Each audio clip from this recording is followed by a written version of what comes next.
Well guys, 2025 has been an amazing year. I got to drive and learn about so many different classic cars. And as this year comes to a close, I thought we'd cap it off with a bit of a CC&C Wrapped to talk about all the cars I drove, among those cars, which one was my very favorite of the year, which was the most surprising, and the cold, hard numbers. How much money did it cost me to run an automotive YouTube channel for a year, and how much money did it make me? So we're gonna get into all that. This is the Wrapped for 2025. Let's start with the cars. I drove 19 classic cars for the show this year. Of those 19, you have only seen reviews for 10 so far.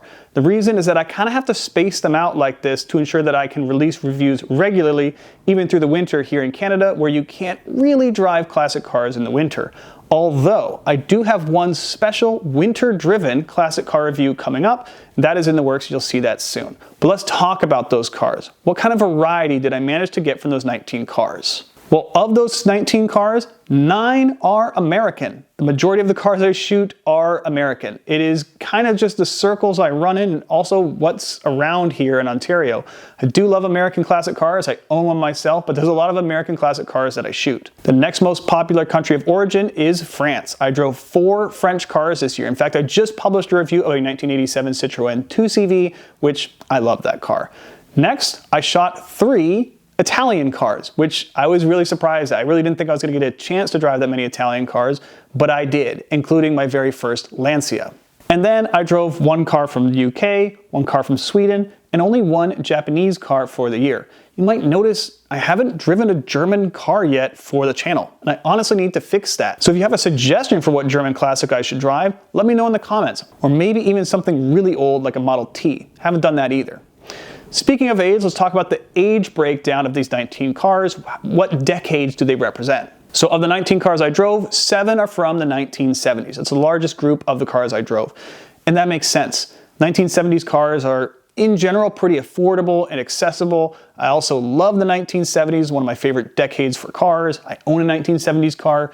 And it just kind of, it seems like my friends kind of own 1970s stuff, but there's a lot of 1970s cars. After that, I drove 5 cars from the 1980s. I did not expect to be driving so many modern classics for the channel, but it's super interesting. It's kind of a transition decade for cars, I think, when they transition from the old style carbureted stuff into the new style fuel injected. It's an era of transition. I drove 5 1980s cars. And then I drove 3 each from the 1960s and from the 1990s. So equal mix of new and old, I think, and I drove just 1 from the 1950s. But like I said earlier, I'm looking to expand that number, hopefully more cars from the 1950s and even earlier. I'd love to drive something like a Model T on the channel. I think that'd be so interesting. Now to drive those, you wanna come up?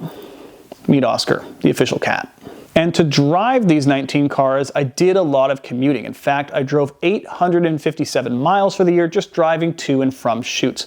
Those miles are divided between my 2 cars. Most of the miles, about 700, are on my daily driver. I have a 2021 Mitsubishi Mirage 5-speed stick shift, and I love that car. But I also put about 150 miles of commuting to and from shoots in my 1974 Ford Maverick that I co-own with my cousin Spencer.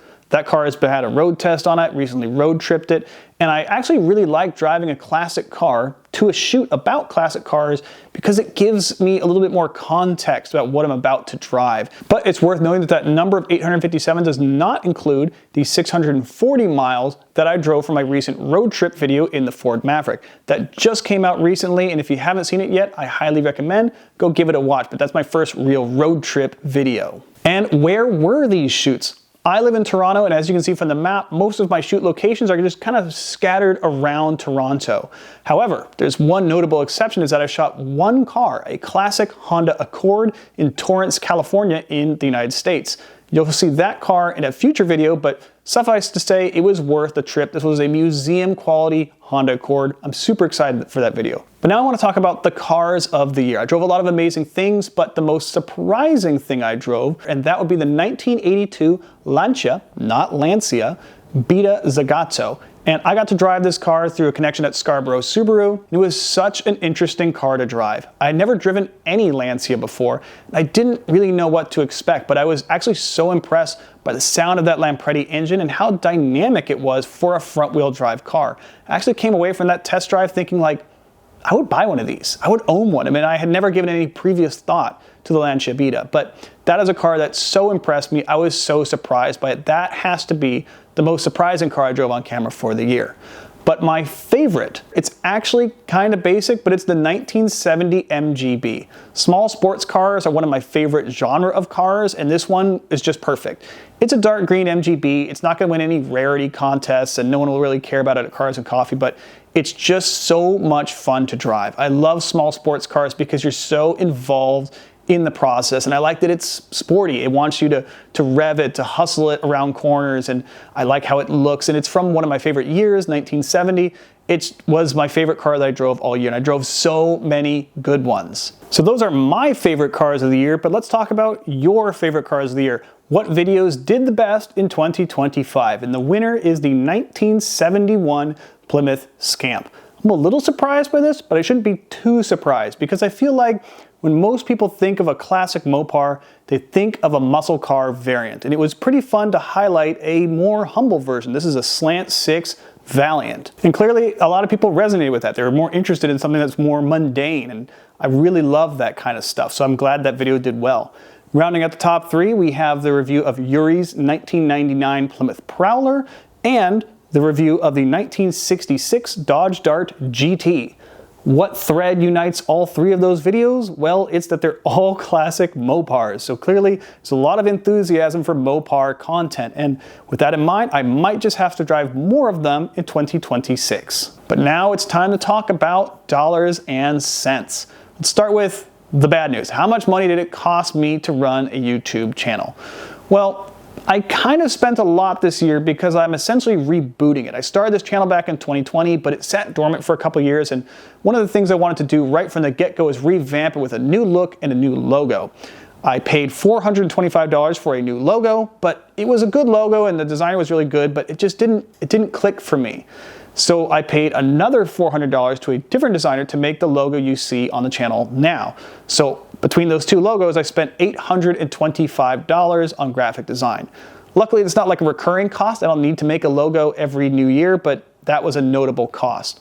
In terms of equipment, I actually didn't need to spend that much. I spent $138 on new gear for the channel, including stuff like my head mount for my GoPro, a couple different accessories and stuff like that. But luckily, I've been in media for a long time and I kind of had most of this stuff lying around. So I only had to spend about $140 to really get started on the equipment side of things. Now, because I'm borrowing a lot of people's cars, I usually top them up with gas and I usually take them out for lunch afterwards. So the fuel and the lunch and the just incurring expenses as part of driving other people's cars and driving around, $250 is what that has cost me so far. However, I did spend about $950 for the Ottawa road trip, if you count the hotel and the gas and all the meals, and that was a video. So if you wanted to lump every single dollar I've spent on everything for the channel for 2025, the total is $2,379 for the year. But now we get to talk about the profit. How much money did I get back from my investment? And the answer, let me check my calculator here, it's actually zero.